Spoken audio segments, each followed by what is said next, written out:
Hi guys, this is Max here, back again with hopefully another great political video. And today we're going to take a very quick and brief look at the 2022 United States governor's elections. Now, we've been making a lot of predictions as of late, and even though those things are important, I do want to make a video with more interesting stuff in it very soon.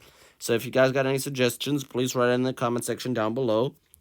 And yeah, I assume we get straight to it, quickly fill in how all these races are going to go.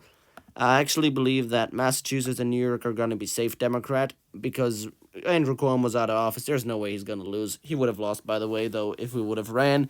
However, Connecticut and Rhode Island could be fairly competitive. Connecticut might be even lean because Ned Lamont's really not that popular. I think Larry Hogan's the lieutenant governor is running in Maryland, so I wouldn't go anywhere too far. But Vermont and New Hampshire have both extremely popular Republican incumbents. Both of them will face no troubles when it comes to re-election. Maine, which is usually more of a Democratic state, I actually believe will be a tilt Democratic victory, just as much as Minnesota should be a lean victory. I'm not entirely sure about Illinois, but we'll wait and see. While the state of Texas will probably be safe Republican and Florida will be likely. Now, when it comes to New Mexico, I actually view New Mexico as a complete toss up.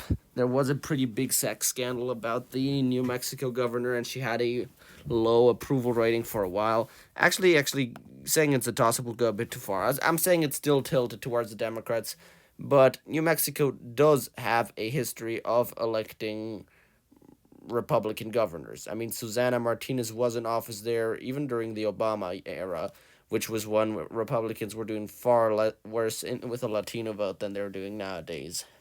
And I actually believe that this race will be fairly competitive. Colorado, since it's going to be a red wave here, I believe will be lean. Oregon will not be less than a likely state, but, this is not really a big thing. I mean, Oregon has always been very Democrat. Other than that, we're now getting to the really competitive races. I believe that Toonie Evers in Wisconsin is mostly done, and also Gretchen Whitmer will lose by a slight margin.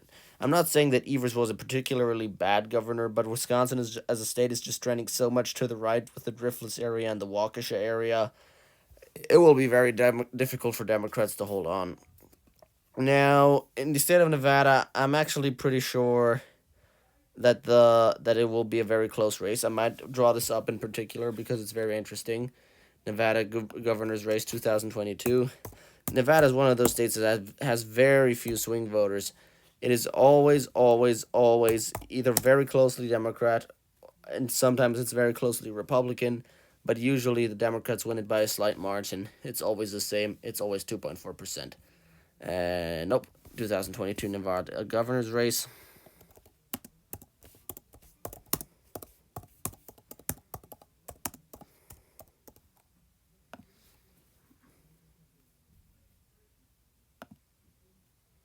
All right, Steve Sisolak is probably going to run against one of these Republican candidates, like city councilor or the attorney general, who's a former boxer. Yeah, I totally endorse this guy. That would be a great governor since he's already the chief attorney general.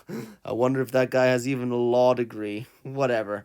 Now, let's say that Nevada has a good Republican candidate against a unpopular Democrat. I actually see that state flipping. In Arizona, the Republican Secretary of State is running. I think she's a good candidate.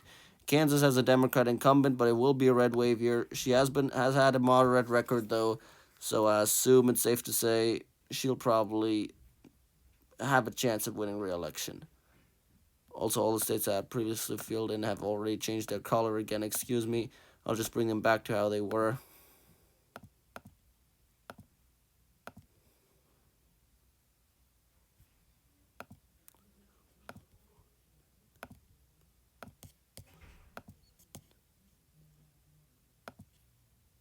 Yeah, all right. We got 3 states left now since we filled in Nevada, and I believe that all of them will be, two of them, Georgia and Michigan, will be tilt Republican, and Pennsylvania will be tilt Democrat. Why will Pennsylvania be tilt Democrat? Because Josh Shapiro is the Democratic Party candidate. It's the state attorney general. He won by 4%. He's very popular, while Republicans in Pennsylvania statewide are not really having a run. They lost a good Senate candidate. They got a very good new one, which is Dr. Oz. But for the governor's race, it just really doesn't look like they found anyone good.